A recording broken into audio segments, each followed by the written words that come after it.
Bonjour à tous. Aujourd'hui, nous allons parler d'adultère au travers de cette vidéo hilarante d'un prêtre catholique congolais, j'ai nommé l'abbé Blaise Kanda, qui nous balance de la pilule rouge en veux-tu, en voilà, au sujet de l'adultère. Alors, sois humble. Tu n'es pas innocent parce que tu n'as pas de péché sexuel. Et il y a des gens dans la vie qui ne pêchent pas sexuellement, pas par conviction, mais par manque d'occasion. Cette vidéo m'a été envoyée par Hugo, un de mes fidèles auditeurs que je salue et qui m'écrit « Quand un prêtre congolais prend la red pill ».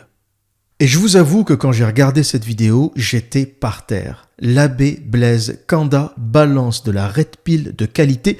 Il y a de la phrase culte toutes les 30 secondes et on va commencer par la première.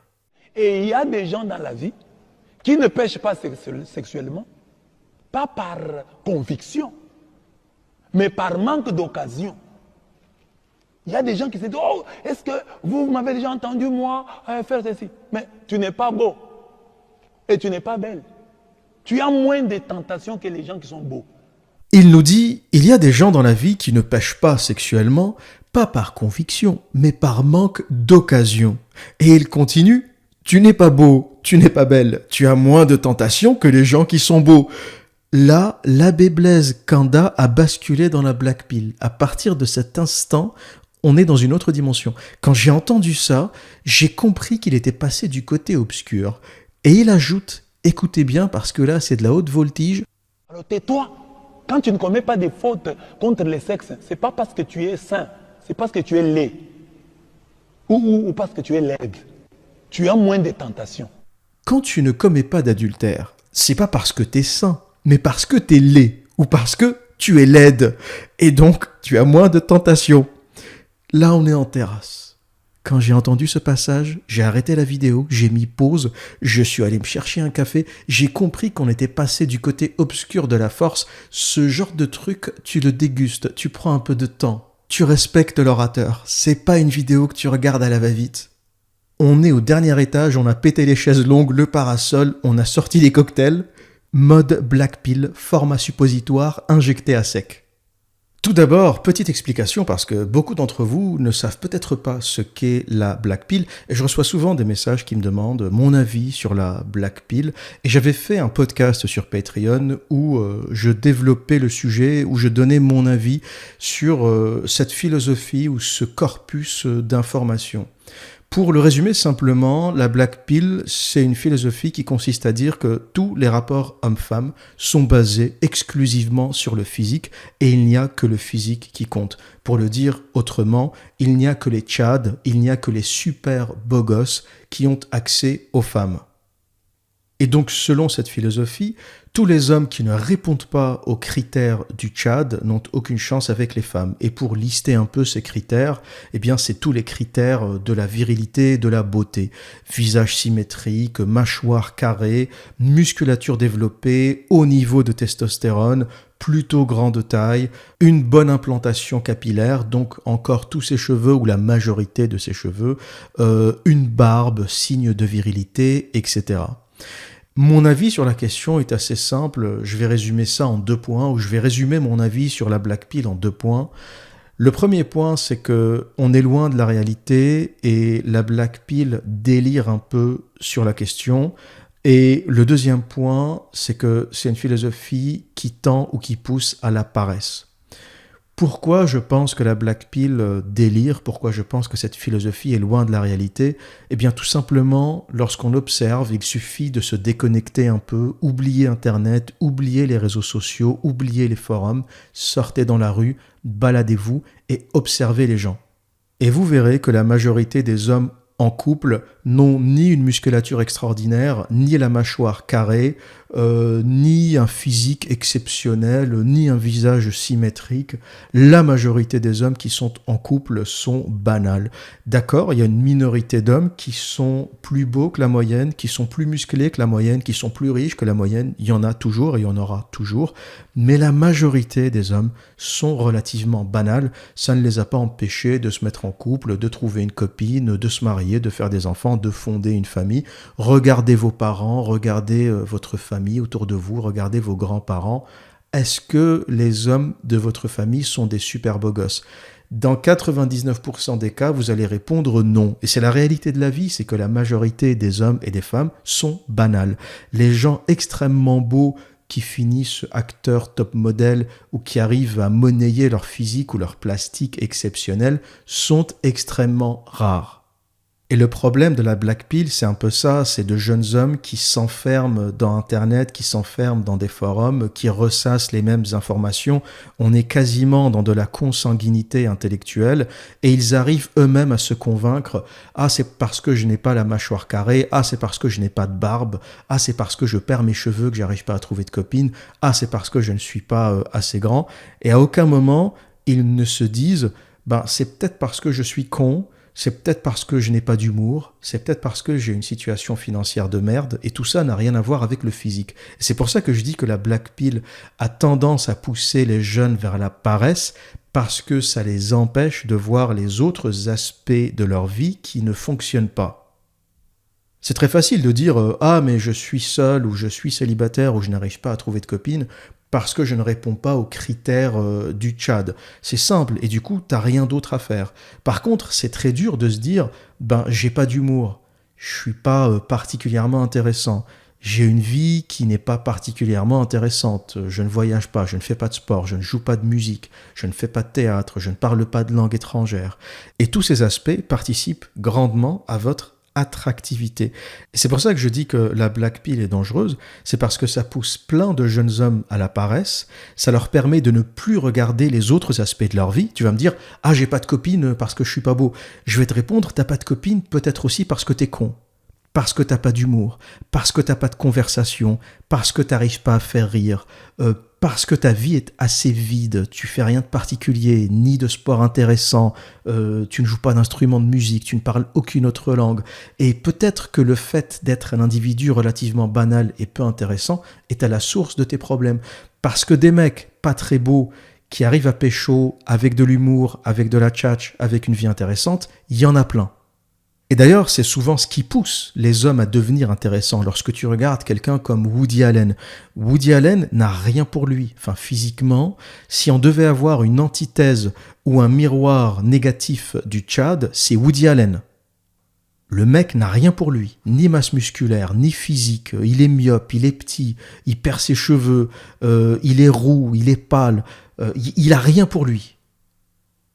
Et le mec devient un génie du cinéma et il arrive à pécho et à être toute sa vie entouré de femmes grâce à son talent, grâce à sa popularité, grâce à sa richesse. Et j'ai presque envie de dire que c'est peut-être plus intéressant pour un homme de ne pas être trop beau parce que ça te permet de devenir exceptionnel. La majorité des hommes qui sont devenus exceptionnels, qui ont commencé à jouer de la guitare, qui ont créé des groupes de musique, qui sont devenus célèbres, qui ont commencé à faire du cinéma, qui ont monté des entreprises, c'était essentiellement pour compenser ce qu'ils n'avaient pas physiquement. C'est ce qu'on pourrait aussi appeler la transmutation sexuelle. On transforme toute notre énergie sexuelle en génie, en créativité, en talent. Beethoven est quelqu'un qui a souffert sexuellement toute sa vie. C'est quelqu'un qui a eu très peu, pour ne pas dire pas de partenaires. Il a tout le temps été amoureux, mais avec très peu de succès. Et il a transformé toute sa frustration sexuelle en génie. Il n'y aurait pas eu de Beethoven, ou si Beethoven eût été beau, je ne pense pas qu'on aurait eu la même version de Beethoven. Ou il n'aurait tout simplement pas existé, pour le dire simplement. Et la beauté exceptionnelle ou la beauté extraordinaire pour un homme n'est pas forcément une qualité lorsqu'on y pense. La majorité des hommes à la réussite exceptionnelle ne sont pas particulièrement beaux. Et autre chose aussi, c'est que être particulièrement beau fera que tu plairas à énormément de femmes, sauf que tu n'as que 24 heures dans une journée, tu as d'autres activités, tu travailles notamment, et tu ne pourras pas toutes les satisfaire de toute façon. On va prendre un exemple, un acteur hollywoodien, DiCaprio, George Clooney, Brad Pitt vont plaire à la terre entière. Ils vont plaire à 500 millions de femmes. Par contre, ça t'apporte quoi de plaire à 500 millions de femmes ? Tu ne pourras jamais satisfaire sexuellement 500 millions de femmes. T'as beau être DiCaprio et plaire à la terre entière, finalement, t'auras 1, 2, 3 copines par an. Et c'est un peu ce qu'il fait d'ailleurs, il a des copines toujours de moins de 25 ans, il les dégage dès qu'elles ont passé les 25 ans. Et c'est assez drôle d'ailleurs, peut-être que je ferai un sujet DiCaprio et ce phénomène de DiCaprio qui dégage systématiquement les gonzesses dès qu'elles ont dépassé les 25 ans. Pour lui, au-delà de 25 ans, c'est trop vieux et il n'a pas complètement tort. Hein. Les femmes dépassent leur pic, ou plutôt passent leur pic de fertilité après 25 ans. Idéalement, c'est entre 22 et 25 ans. Donc sur le point de vue biologique, il n'a pas complètement tort. Après 25 ans, allez, pour être généreux, je vais dire après 27 ans, c'est la pente descendante. Et ce que je dis, c'est pas une moquerie ou une critique. Hein. Ce que je dis, c'est la réalité biologique des femmes. Il est scientifiquement prouvé que le pic de fertilité chez une femme se situe entre 20 et 30 ans, pour être large, mais en général, à partir de 26-27 ans, le nombre d'ovules commence à baisser. Donc plus on s'éloigne de cet âge, plus il est difficile de concevoir. Et vous remarquerez que DiCaprio, avec toute sa fortune, avec tout son statut, avec son physique, finalement n'a que 2, 3, 4 copines par an, même moins j'ai envie de dire, il en a peut-être une par an, du moins une officielle, je ne sais pas ce qu'il fait dans le privé, mais en tout cas officiellement il en a une et puis il change régulièrement. Ça veut dire que quel que soit ton niveau de beauté et de richesse, tu restes un humain avec 24 heures dans une journée, un humain qui travaille, qui a des activités, qui a besoin de dormir, et que même si tu es séduisant ou que tu peux attirer 500 millions de femmes, au final, tu n'auras de temps suffisant pour en satisfaire que quelques-unes. Et j'ai envie de dire que finalement, pour un homme, la seule chose qui change quand tu es particulièrement beau, c'est que tu as plus de choix. Voilà. L'homme moyen va avoir le choix entre 3-4 femmes. Il y a peut-être 3-4 femmes à qui il va plaire et lui il va en sélectionner une avec laquelle il va passer sa vie ou du moins quelques années. Et l'homme très très beau aura un cheptel beaucoup plus large. Il pourra peut-être choisir entre 100, 150. Il plaît à tellement de femmes qu'il aura peut-être plus de choix, il pourra être plus regardant, plus exigeant, parce que quand tu as une vingtaine de femmes qui t'envoient des textes, t'en choisiras forcément une ou deux si tu as un peu de temps et un peu d'énergie, mais pas beaucoup plus en réalité. C'est ça que vous allez réaliser, c'est que en réalité, quel que soit votre niveau d'attractivité, vous n'avez qu'un certain temps à consacrer aux femmes.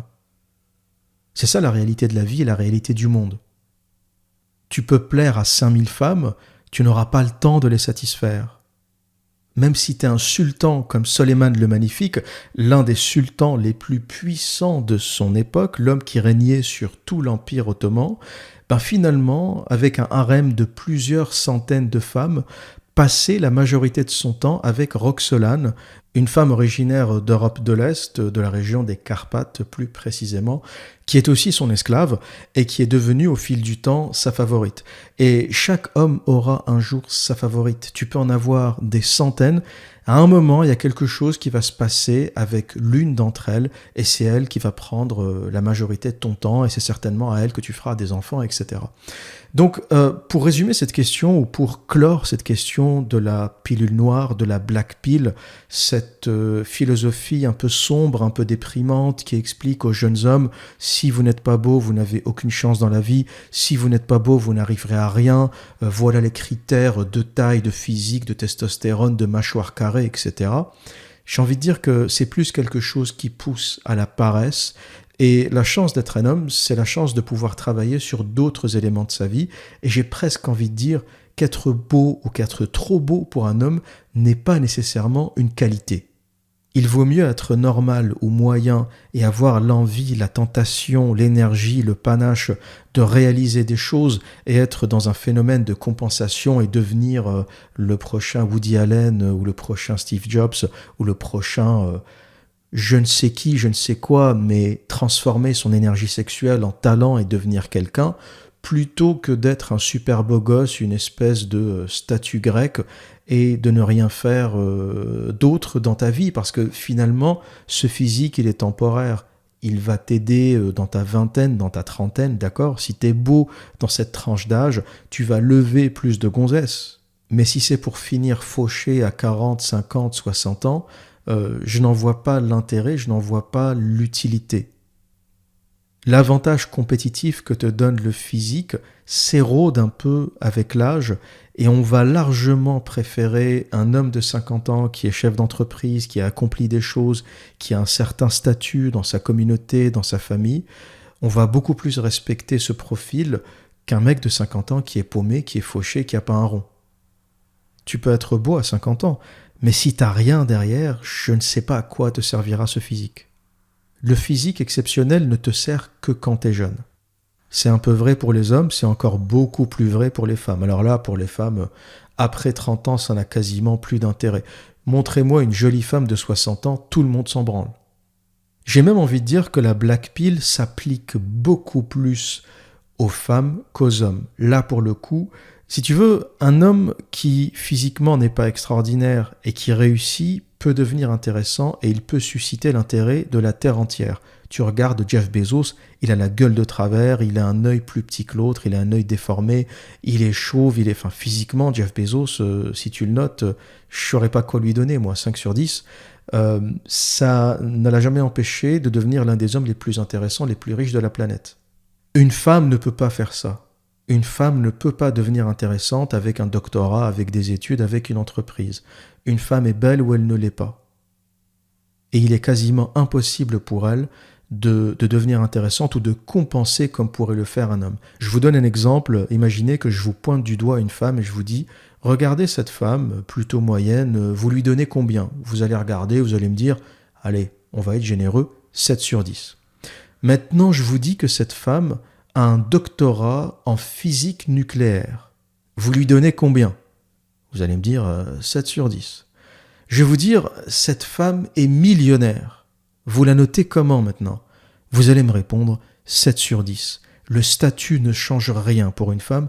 Par contre, pour un homme, ça change tout. Il y a des études qui ont été faites sur la question. On a montré à des femmes, des hommes, qui les ont notées très moyennement, 6 sur 10, 7 sur 10.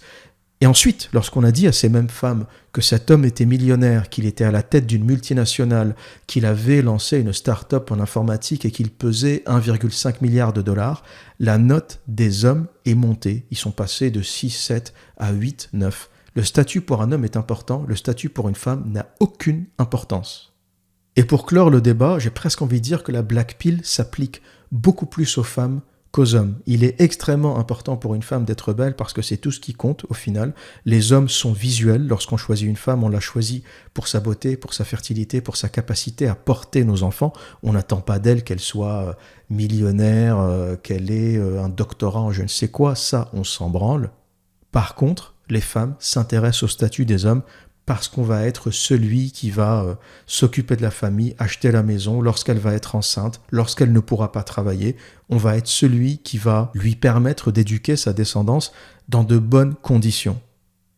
Revenons maintenant au discours de l'abbé Blaise Kanda après cette petite digression pilule noire.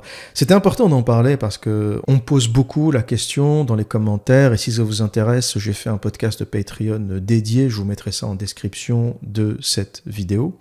Et pour venir à notre sujet, l'idée centrale que j'ai trouvée intéressante, la raison pour laquelle j'ai trouvé cet abbé particulièrement intéressant, c'est qu'il nous explique que la vraie vertu, c'est lorsqu'on ne trompe pas ou lorsqu'on est fidèle par conviction et pas par manque d'opportunité. Et il y a des gens dans la vie qui ne pêchent pas sexuellement, pas par conviction, mais par manque d'occasion.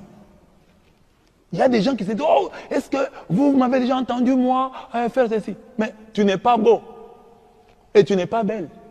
Tu as moins de tentations que les gens qui sont beaux. Alors tais-toi. Quand tu ne commets pas des fautes contre les sexes, ce n'est pas parce que tu es sain, c'est parce que tu es laid. Ou parce que tu es laide. Tu as moins de tentations. Lorsque Magali, 1m50, 80 kg, te dit « Je suis fidèle », tu as envie de lui répondre « Magali, de toute façon, tu n'as pas le choix. De toute façon, toi, je te laisse sur un parking à 2h du mat, personne ne te touche. Je peux te récupérer le lendemain matin, tu seras encore là. » T'es sûr qu'elle restera à tes côtés, qu'elle ne fera pas de bêtises parce qu'il n'y a pas trop d'occasions. Maintenant, si t'es avec un top modèle, une femme sublime, magnifique, avec des proportions incroyables, en plus d'être aimante, douce, qui te fait des petits massages le soir, etc., et qui reste fidèle, malgré les tentations. Imagine, déjà n'importe quelle gonzesse moyenne aura au moins 50 messages par jour sur Instagram de mecs qui essayent de la contacter, de lui parler. Il y a un tel niveau de misère sexuelle que les gonzesses sont bombardées de messages. Si vous vous demandez pourquoi une gonzesse à qui vous avez envoyé un message ne vous répond pas, je vous donne la réponse. Des messages comme le vôtre, elle en a des centaines. Elle ne sait plus quoi en faire et donc elle ne va répondre qu'à ceux qui l'intéressent vraiment pour une raison ou pour une autre. Et ça, c'est déjà les femmes très moyennes. Alors imaginez une femme incroyablement belle qui se fait accoster dans la rue, qui se fait accoster dans les magasins, qui se fait accoster lorsqu'elle prend un café, qui se fait accoster sur Internet si elle a un compte Instagram. Et d'ailleurs, je vous conseille d'éviter les femmes qui ont des comptes Instagram. C'est l'un des sujets que j'aborde dans mon livre, les types de femmes à éviter, caractère. Livre dont je vous donnerai des nouvelles très prochainement. Je finalise l'écriture, c'est en train d'aboutir. Et le type de femmes, bien sûr, qui ont des comptes Instagram sophistiqués avec des photos en bikini à la plage, etc., sont à fuir parce qu'elles seront sollicitées énormément. Et quelque part, elles recherchent aussi ce type de sollicitation. Lorsque tu es une femme et que tu n'as pas envie d'être emmerdée, ne poste pas 200 photos de toi en bikini sur Instagram. Tu cherches un peu la merde ou tu cherches l'attention, selon les cas ou les deux. Et donc cette gonzesse qui aurait un niveau de sollicitation incroyable et qui reste avec toi, finalement tu peux lui embrasser les pieds du matin au soir parce que l'énergie que ça lui demande, le contrôle, la vertu. Alors, quand tu vois une fille belle là, oh, elle tombe.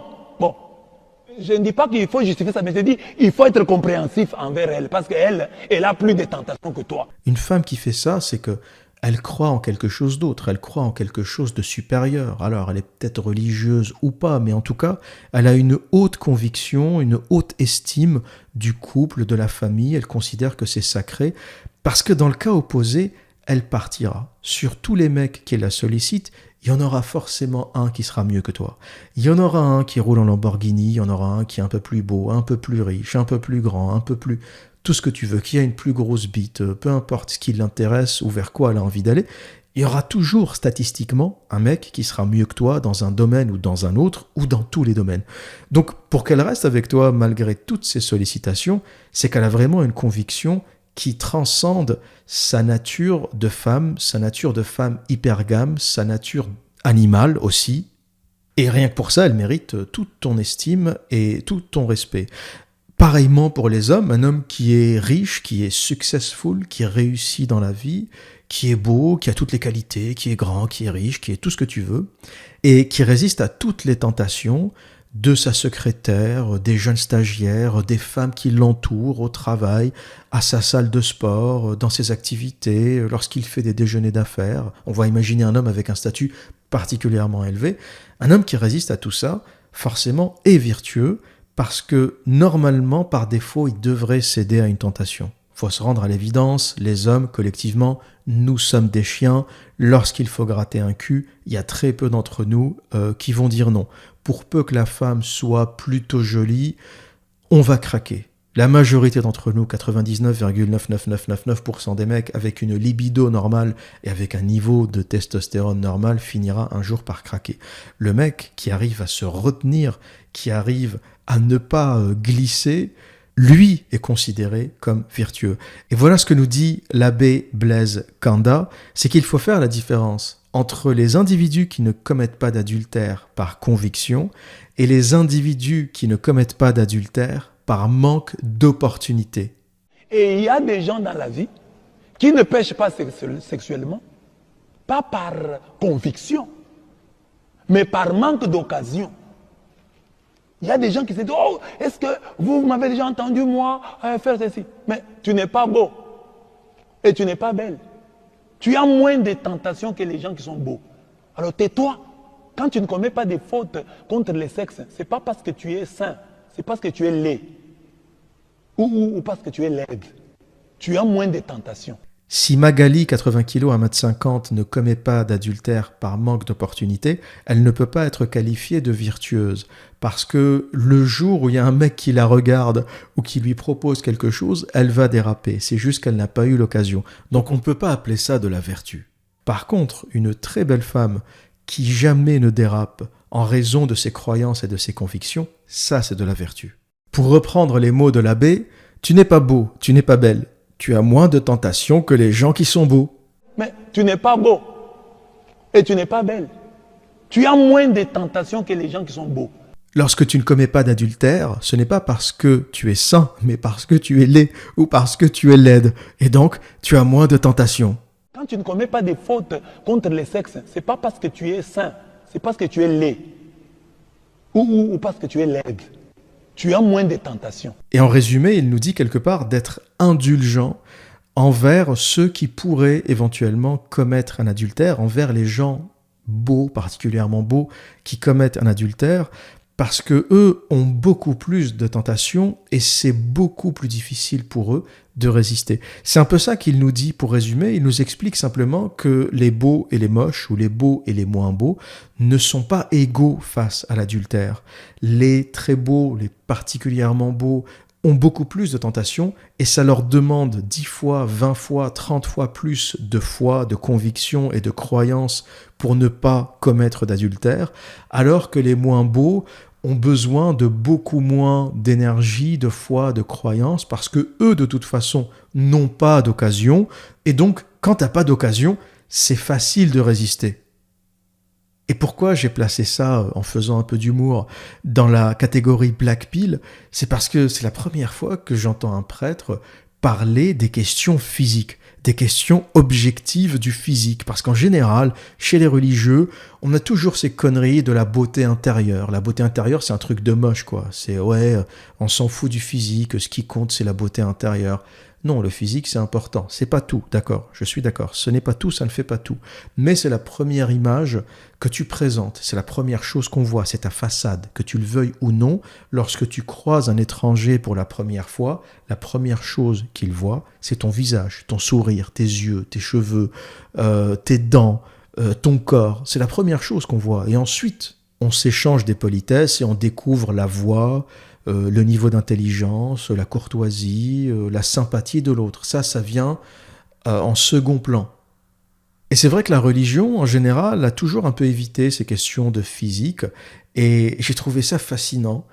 Un abbé, un religieux qui te balance ça. Si tu ne commets pas d'adultère, c'est parce que t'es moche, c'est parce que tu ressembles à une merde. Donc arrête de te jeter des fleurs en disant « je suis pieux, je suis croyant, et c'est pour ça que je fais pas de conneries ». Non, tu fais pas de conneries, tu ne dérapes pas parce que t'es moche. Si t'avais l'occasion, je te le dis, tu l'aurais fait.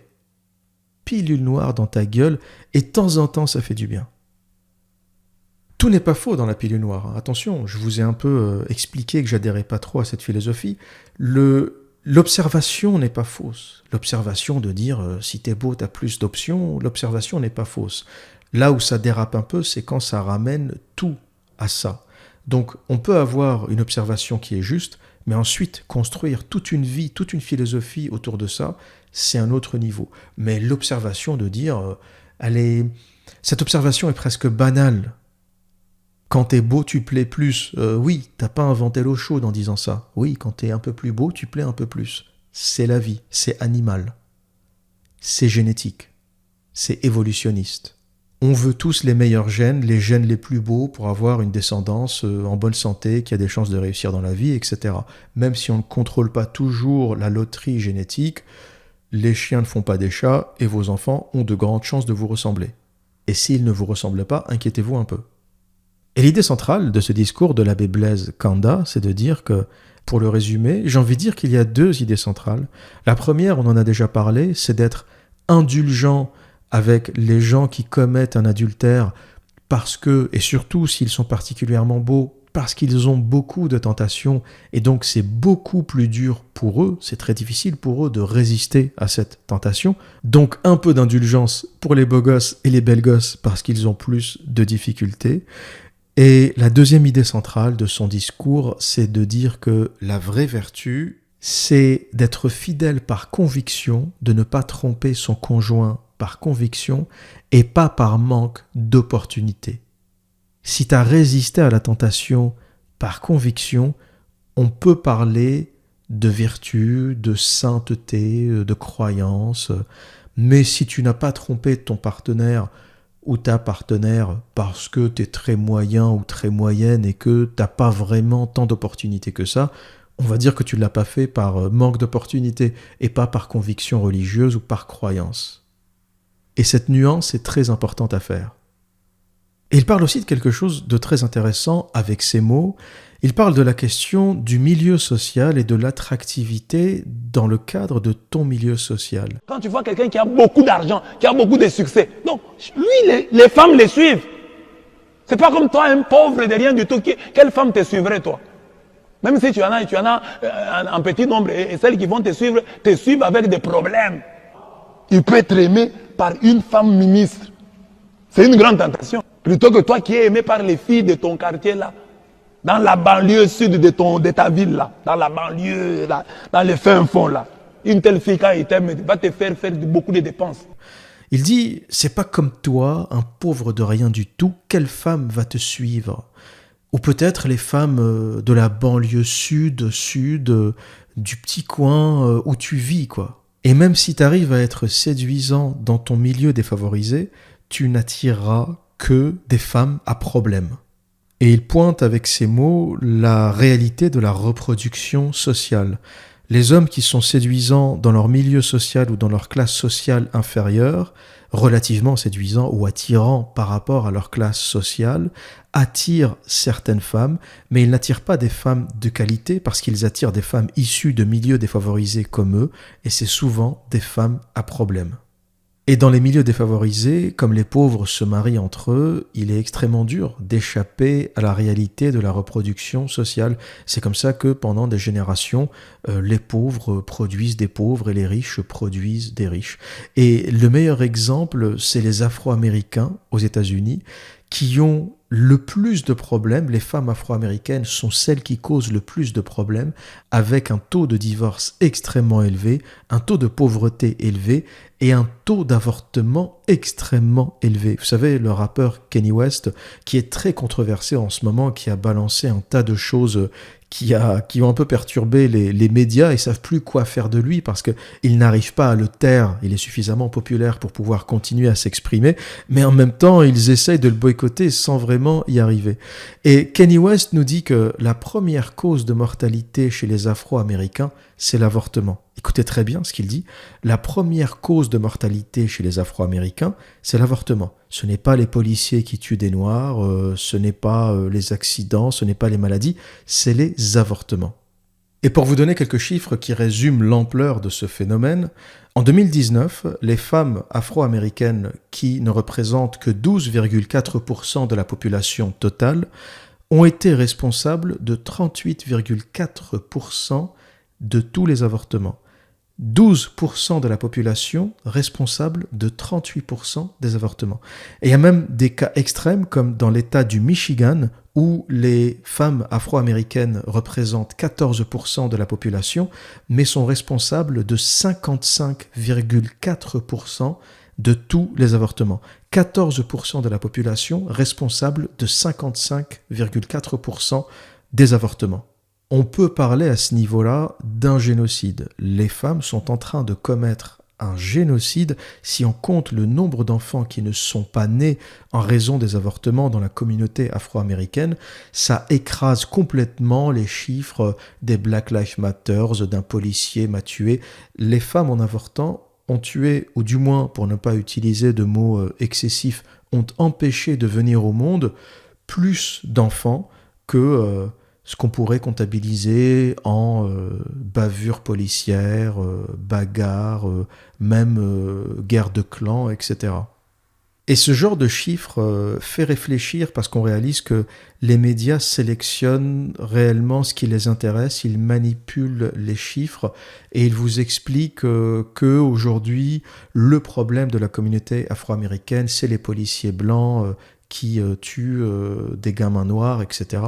Mais lorsqu'on voit l'état de la communauté afro-américaine essentiellement en raison des femmes, en raison de leur manque d'éducation, en raison des milieux sociaux défavorisés où elles évoluent, en raison du fait qu'elles soient des femmes à problème, tout simplement, cause beaucoup plus de dégâts, bien plus de dégâts que la totalité des flics des États-Unis.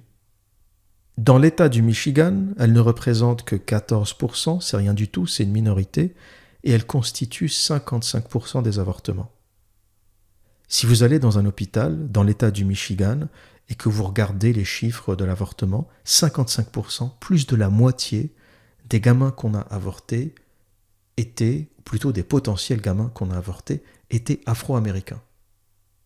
Personne n'en parle, tout le monde se fout de ces chiffres. C'est des centaines de milliers, des millions de gamins qu'on empêche de venir au monde, et on va médiatiser un gamin qui a été arrêté par un policier, une balle perdue, etc. Ça va faire les journaux pendant 3 semaines, alors qu'à côté, on a un...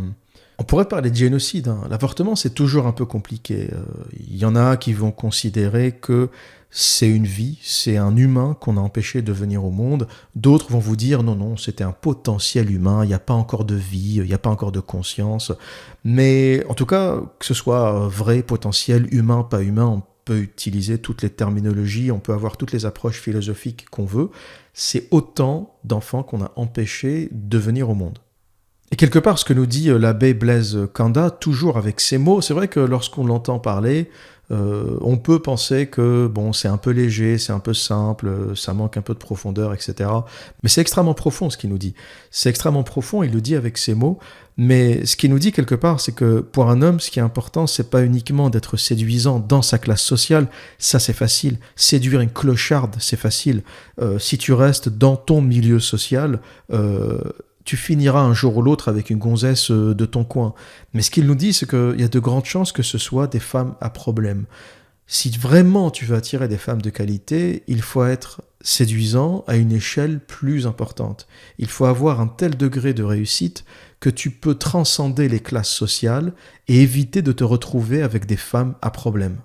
Alors, c'est un abbé congolais, c'est un abbé africain, donc il s'intéresse aux problèmes de l'Afrique plus spécifiquement, et il explique que dans les classes sociales inférieures, eh bien, on n'a pas de femmes de qualité, c'est comme ça, c'est la réalité, tu as des chances d'avoir des femmes à problème. Pourquoi ? Parce que non éduquées, parce que peut-être analphabètes aussi, même si les taux d'éducation augmentent, qu'il y a de moins en moins d'analphabétisme en Afrique, il y en a encore. Et que si tu veux, la mère, c'est la nourricière. Les enfants seront à son image. Si elle est bête, si elle est conne, t'auras des débiles. Si elle est instruite, si elle a un certain niveau, et instruite, ça veut pas forcément dire niveau universitaire, ça veut dire cultivée, ça veut dire lettrée. Elle arrive au moins à lire un descriptif sur une boîte de médicaments, une vignette, elle arrive à lire une ordonnance, elle arrive à lire la composition des aliments sur une boîte, elle sait ce qu'elle achète, elle sait ce qu'elle consomme. C'est ça pour moi éduquer. T'as pas besoin d'avoir un master ou je ne sais quel diplôme pour être éduqué. Être éduqué, c'est être capable de réfléchir, avoir un minimum de niveau intellectuel, être un minimum lettré pour pouvoir se débrouiller dans la vie. Et pour attirer des femmes de qualité, il faut devenir un homme de qualité, sinon tu ne risques d'attirer que des clochardes. Des clochardes qui seront des femmes à problème, des hystériques, des bagarreuses, des droguées, des femmes adultères, parce que ça va aussi avec la classe sociale. Vous savez qu'aux États-Unis, il y a beaucoup moins de tromperies et d'adultères chez les riches, chez les classes supérieures, que chez les classes inférieures. Pourquoi ? Parce que chez les riches, l'adultère a beaucoup plus de conséquences. Parce qu'on a des biens en commun, parce qu'on est marié, parce qu'il y a la maison, l'entreprise, la voiture, la Rolls-Royce, il y a des biens, il y a des choses en commun. Donc avant d'aller faire le con et de tromper ta femme, même si ce n'est pas impossible, tu vas réfléchir un peu. Quand t'es pauvre et que t'as rien, baiser la voisine, c'est sans conséquence pour toi. Si tu veux, le divorce, c'est un problème pour les riches. Quand t'as 3-4 maisons, des bagnoles, une entreprise et que tu divorces, tu peux te faire plumer, tu peux te faire nettoyer. Quand t'as rien du tout, t'as rien avant, t'as rien après. Tu commences avec 0, tu divorces, t'as 0. Donc le divorce, c'est un problème pour les riches. Quand t'as pas un rond, tu peux divorcer, il se passera rien. Et c'est pour ça qu'on trouve beaucoup plus de divorces, de dégénérescences, de problèmes chez les classes sociales inférieures que chez les riches. Et aussi, autre raison, c'est que chez les riches, comme l'argent n'est pas un problème, il y a moins de disputes, moins de chamailleries autour de l'argent. C'est vrai que la majorité des tensions dans les couples, c'est en raison de l'argent. La majorité des divorces sont déclenchés à un moment ou à un autre en raison de la situation financière. Quand tu as de l'argent, tu as plus de leviers pour sauver ton couple. Tu peux prendre des vacances, tu peux te détendre, tu peux prendre une nounou, une cuisinière pour soulager ta femme si elle en a marre. Il y a plein de choses que tu peux faire. L'argent peut, même si ça n'achète pas tout, ça peut largement soulager la pression qui s'exerce sur un couple. Par contre, les familles défavorisées, les classes sociales inférieures, n'ont pas ces leviers. Donc, dès que les fins de mois deviennent un peu difficiles, les tensions commencent à se faire sentir. Quand tu ne peux plus sortir, tu ne peux plus emmener ta femme au resto, tu ne peux pas la détendre, la divertir. Une femme, c'est un peu comme un enfant, il faut s'en occuper. Hein. Il y a beaucoup d'hommes qui ne réalisent pas ça, mais si tu ne t'en occupes pas, tu commences déjà à la perdre. Et c'est pour ça que je ne reste jamais très longtemps avec une femme, c'est pour ça que j'ai du mal à les fidéliser, parce que le côté s'occuper d'une femme me saoule. Le côté la sortir, l'emmener au cinéma, ça me saoule. Déjà, le cinéma à la base, ça me saoule. Le lieu me saoule. Je préfère regarder des films sur mon ordi. Tout le cérémonial d'aller au resto, d'aller. J'aime bien le faire une ou deux fois, mais c'est pas un truc qui me motive, si tu veux. C'est bien au début, d'accord, il y a un peu de romance, tu flirtes, tu la sors, tu l'emmènes au resto, mais après j'ai envie de faire autre chose. J'ai envie de bosser, j'ai envie de penser à mon avenir, j'ai envie d'avoir des projets, j'ai envie de penser à autre chose. Entretenir une femme, ça ne m'intéresse pas beaucoup. Ou à la limite, je préfère lui donner de la thune et tu te débrouilles, vas-y, fais ta manucure, va faire ce que tu as à faire, mais ne me casse pas les couilles, j'ai pas le temps. Ça me saoule au plus haut point. Et pour moi, la femme idéale, c'est la femme qui me foutrait la paix. Le genre de gonzesse, tu sais, elle vient juste te voir quand elle a besoin d'un peu de thune, tu lui balances de l'argent et tu lui dis démerde-toi. Vas-y, va faire ton sport, va faire ta gym, va faire ta zumba, marumba, balumba, je sais pas quel truc à la con à fond aujourd'hui, je sais plus ce qu'il y a à la mode. Garde un œil quand même, histoire de voir si le prof de salsa, de zumba, de je ne sais pas quoi n'est pas trop beau gosse parce que tu peux la perdre. La laisse pas trop quand même dériver. Mais l'idéal pour moi c'est ça, je lui donne du fric, vas-y, fais ce que tu as à faire, va chez la coiffeuse, va faire ta manucure, va t'épiler le fion et fous-moi la paix. Elle rentre à la maison, elle fait la cuisine, tu la baises et tu retournes au boulot. Pour moi, ça, c'est le paradis. Une gonzesse qui répond à ces critères, je suis au paradis. Et c'est à ça que doit servir une femme. Elle doit te soulager pour que tu puisses te concentrer sur ta vraie mission en tant que bonhomme. Ta mission, c'est pas de faire du cocooning, de regarder des séries Netflix avec elle, de faire des petits bisous toute la journée. C'est pas ça ta mission. Ça c'est des trucs d'adolescent. Tu fais ça quand t'as 16 ans. Tu fais pas ça à 40 piges quand t'as un empire à gérer, quand t'as toute une vie à gérer. Sur ma checklist aujourd'hui, ma checklist de la femme idéale, c'est tu me fous la paix, tu fais des pipes extraordinaires, tu baises quand il faut, tu me vides les couilles parce que c'est nécessaire, je gère la partie financière, je paye ce qu'il y a à payer, tu ne manqueras jamais de manucure et de coiffeuse et de fringues et de tout ce que tu veux, et la vie est belle. Et bien sûr, tu fais des gamins, faut que tu pondes. Sinon, tu n'as aucun intérêt. Je comprends pas les couples qui restent ensemble sans faire de gamins. Ça n'a aucun intérêt. Je ne vois pas l'intérêt de ces couples qui restent ensemble 5 ans, 6 ans, 10 ans, 12 ans sans faire de gamins. C'est quoi le projet ? C'est quoi le truc ? C'est quoi le délire ?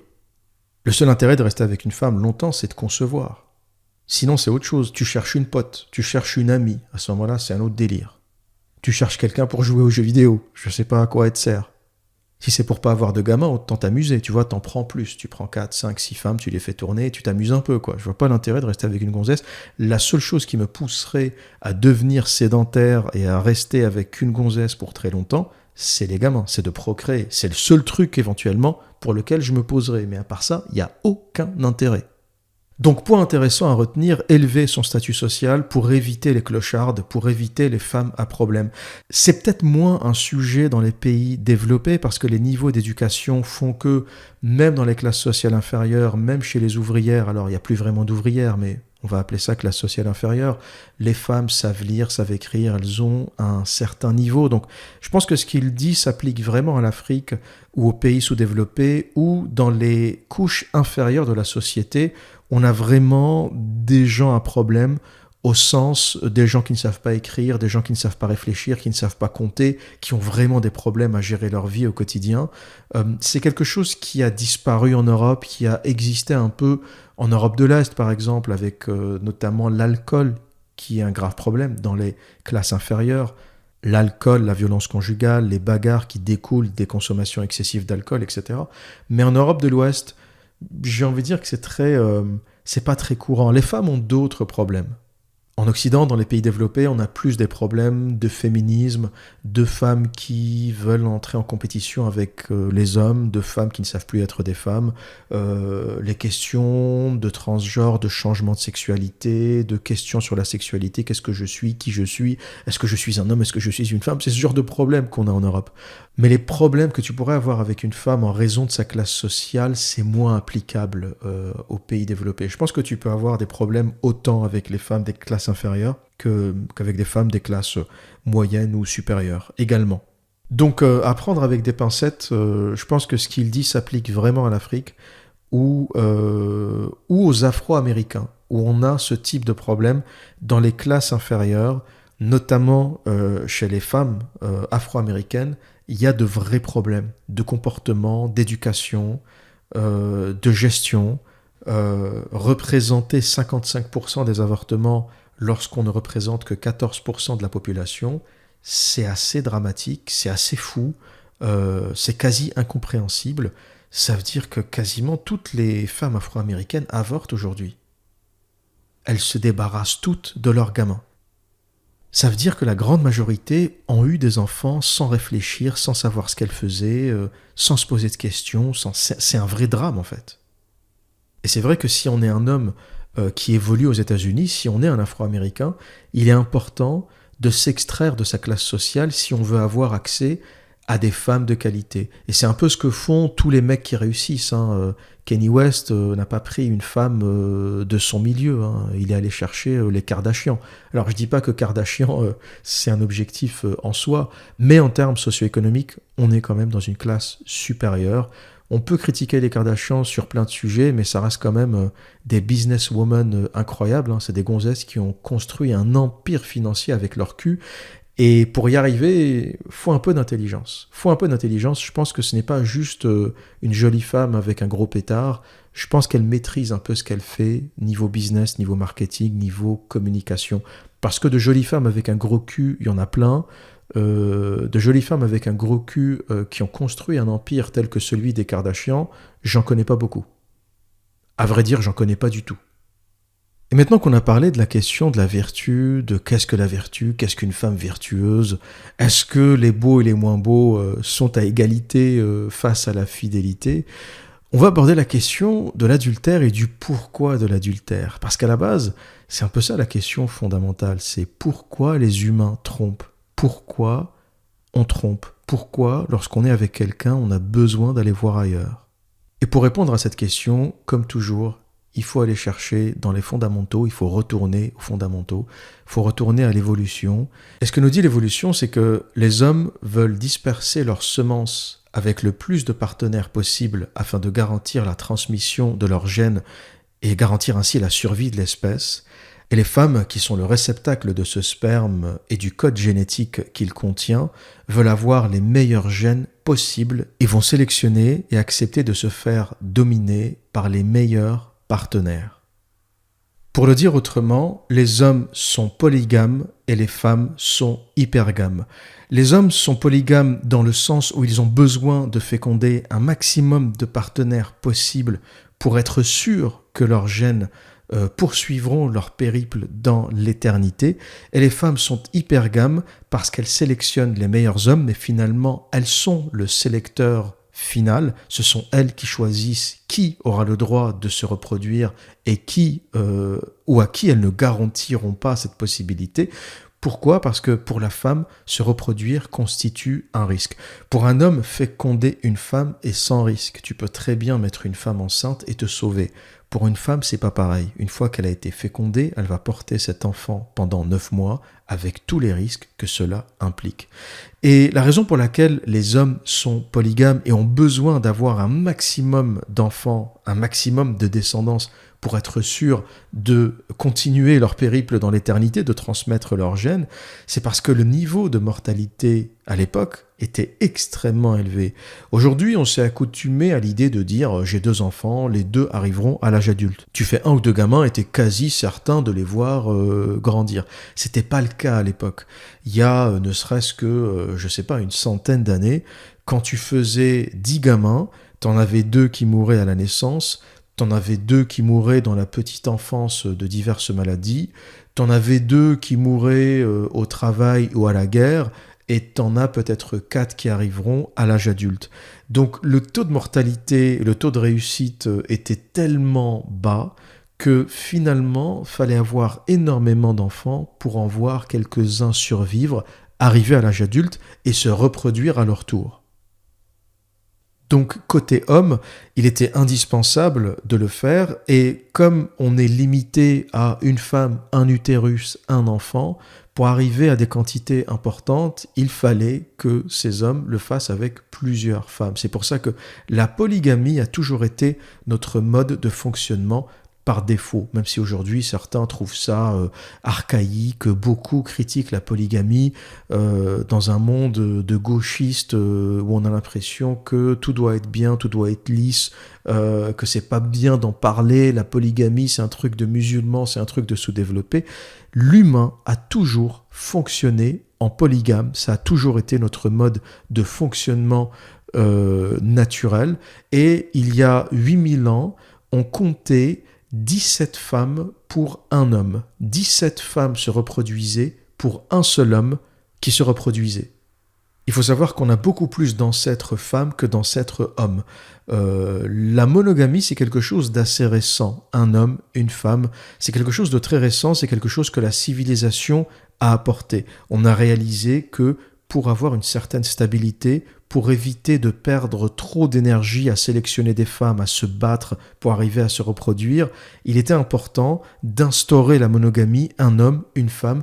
Et quelque part, à chaque fois qu'une civilisation commence à se développer, commence à devenir importante, commence à développer certaines technologies, la monogamie s'installe. Et un auditeur m'a envoyé un article très intéressant que je lui avais promis de publier, je ne l'ai pas encore fait par manque de temps.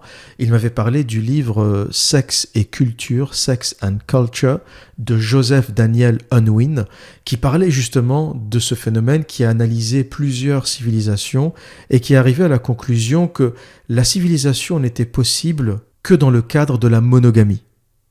Ou on peut le dire autrement, la monogamie ne s'instaure ou ne s'installe que dans le cadre d'une civilisation. Unwin, en étudiant 80 tribus primitives et 6 civilisations sur 5000 ans, arrive à la conclusion qu'il y a une corrélation positive entre le développement culturel et l'abstinence sexuelle, ou l'absence de débauche sexuelle. On peut traduire l'abstinence par réduction du champ sexuel. Les gens n'ont pas arrêté de se reproduire, mais ils ont continué à se reproduire dans un cadre contraint, celui de la monogamie, un homme, une femme, et ça avait tendance à libérer les énergies. Les hommes qui ne perdent pas d'énergie comme on le fait aujourd'hui. D'ailleurs, la mort de la monogamie, c'est peut-être aussi un signe de notre dégénérescence. Lorsqu'on voit l'énergie que les jeunes perdent sur Tinder, sur Internet, les dates, les soirées, les sorties, c'est une énergie folle qu'ils pourraient passer à penser, à imaginer, à écrire, à développer, à créer. Le fait que tu règles ton problème sexuel par une vie monogame, une femme, un partenaire, fait que tu déplaces ton attention vers autre chose. Alors que quand tu es célibataire, tu gaspilles une quantité phénoménale d'énergie à chercher un partenaire ou à fréquenter d'autres partenaires, et la débauche sexuelle est négativement corrélée au progrès technique. Plus une société est sexuelle, moins elle est développée. Plus il y a de débauche, moins le progrès technique est important. Et ça, c'est un sujet que je pourrais vraiment développer dans un podcast entier, un podcast dédié. Faut que je publie l'article que m'avait envoyé mon auditeur. C'est un article qu'il a écrit lui-même et que je lui ai promis de publier. Je me pencherai un peu plus sur le livre d'Unwin, Sex and Culture, et je vous en parlerai plus en détail. Donc du point de vue de l'évolution, du point de vue de l'histoire de l'humanité, l'homme est un polygame qui n'a comme seul objectif de balancer sa semence partout en étant un peu moins regardant. Et pour balancer ça, la nature fait bien les choses, la femme est hypergame. Contrairement à l'homme, la femme est extrêmement sélective. L'homme n'est pas très sélectif, il va baiser tout ce qui veut bien de lui, là où il pourra inséminer une femelle, il le fera. Les femmes sont beaucoup plus regardantes, comme elles prennent le risque de la grossesse, elles vont sélectionner les meilleurs hommes et donc les meilleurs gènes, les plus forts, les plus dominants, les plus riches, les plus beaux. Et le comportement hypergame des femmes compense quelque part le comportement polygame des hommes. Et les femmes sont exigeantes, et c'est bien qu'elles soient exigeantes parce qu'elles sont les garantes de la qualité de nos gènes. Si les femmes se reproduisaient avec n'importe qui, on finirait au bout de plusieurs générations d'avoir des tocards. Le fait que les femmes choisissent les meilleurs hommes de la société, du moins la majorité des femmes, arrivent à choisir au moins leur meilleure option, sinon pas les meilleures dans l'absolu, mais elles arrivent au moins dans la poule des hommes qu'elles ont autour d'elles de sélectionner le meilleur, celui qui a le plus de potentiel pour devenir père. Et c'est pour ça que la polygamie fonctionne. Les femmes préfèrent se partager un homme dominant plutôt que d'avoir l'exclusivité d'un tocard. Elle fonctionne même dans nos sociétés développées, sauf que, comme elle n'a pas de caractère officiel, on n'en parle pas beaucoup, mais la majorité des hommes qui réussissent sont polygames. Ils fréquentent tous plus d'une femme. La polygamie a beaucoup été critiquée dans la société française, notamment une large critique de l'islam qui tend à dire que c'est une religion archaïque qui autorise la polygamie, mais finalement l'islam n'a rien d'archaïque parce que ça donne un cadre à la polygamie. La polygamie en Occident qui est complètement sauvage, parce que les hommes ont des femmes, des concubines, des maîtresses sans ne jamais les déclarer, alors que dans le cadre religieux de l'islam, si tu veux une deuxième femme, il faut que la première l'autorise, il faut que tu les traites également, de façon égale. Si tu veux une troisième femme, il faut que les deux premières autorisent la troisième. Si tu veux une quatrième, il faut que les trois premières autorisent la quatrième. Donc il y a un vrai cadre, il y a une vraie structure qui donne une légitimité à toutes les épouses avec un traitement égal, avec une reconnaissance. Et finalement, est-ce que c'est pas moins sauvage que le type de polygamie qu'on pratique en Occident avec des hommes dominants, des chefs d'entreprise, des patrons qui fréquentent en même temps leur femme, une secrétaire, une stagiaire, une gonzesse qu'ils ont rencontrée sur Internet. Ils tamponnent toutes ces femmes en même temps, sans cadre légal, et finalement c'est tout bénef pour les hommes parce que tu as le plaisir sans les conséquences, sans les emmerdes. Et c'est intéressant de voir comment la structure polygame en islam définie comme archaïque par les médias dominants, ramenée à la réalité des choses, est une structuration de la polygamie sauvage qui existe de toute façon dans notre société parce qu'elle est innée, parce que c'est le propre de l'homme. Et il faut trouver les raisons de l'adultère dans cette question de la polygamie d'un côté et de l'hypergamie de l'autre. Les hommes sont adultères parce qu'ils sont polygames et donc ils vont chercher constamment d'autres partenaires pour disperser leurs gènes, et les femmes vont tromper parce qu'elles sont hypergames, parce qu'elles vont considérer que l'homme avec lequel elles sont n'est pas le meilleur, n'est pas la meilleure option à laquelle elles ont accès, et elles vont vouloir s'attirer les faveurs d'un autre homme qu'elles vont considérer comme meilleur. Alors, meilleur sur le plan financier, meilleur sur le plan physique, meilleur sur le plan sexuel. Il y a plein de raisons pour lesquelles une femme va tromper son conjoint, mais ce qui est certain, c'est que, vu leur nature hypergame, elle va tromper son conjoint pour aller chercher chez un autre ce qu'elle ne trouve pas. Elle peut être bien avec son conjoint sur le point de vue financier, par exemple, il paye le loyer, il s'occupe d'elle, tout va bien, mais elle ne se voit pas avoir des enfants avec lui. Il y a quelque chose en elle qui lui dit que c'est pas le bon, et donc elle va le tromper, porter les enfants ou l'enfant d'un autre, et génétiquement, elle va aller chercher la meilleure option ailleurs, en trompant son mari et en ne lui disant jamais la vérité. Une femme peut aussi tromper son conjoint comme une manière de transitionner vers une autre relation. Les femmes n'aiment pas être seules. Lorsqu'elles lâchent quelqu'un, elles aiment déjà avoir quelqu'un d'autre qui est prêt. Donc elle va tromper son conjoint, construire une autre relation, et quand cette relation aura mûri, elle va quitter son conjoint. Comme ça, elle sera passée d'une branche à l'autre sans interruption. C'est quelque chose qu'il faut savoir, beaucoup de femmes détestent être seules. Pas toutes, mais une grande majorité des femmes n'aiment pas être seules, elles n'aiment pas la solitude, elles aiment être entourées, elles aiment avoir quelqu'un pour sortir, prendre un café, les accompagner, les emmener au resto, etc. Donc là, elles transitionnent souvent comme ça. Elles trompent leur conjoint, parfois en espérant que ça va se savoir et ça va permettre à cette rupture qu'elles n'osaient pas faire d'arriver. Le désir caché de certaines femmes qui trompent leur conjoint, c'est que ça se sache. Et finalement, le courage qu'elles n'ont pas eu de déclencher cette rupture Elles n'auront pas besoin de la voir parce qu'en général, quand le conjoint découvre la tromperie, il met fin à la relation. Et parfois, c'est simplement une transition. Dès que la nouvelle relation est mûre, elles mettent fin à l'ancienne relation.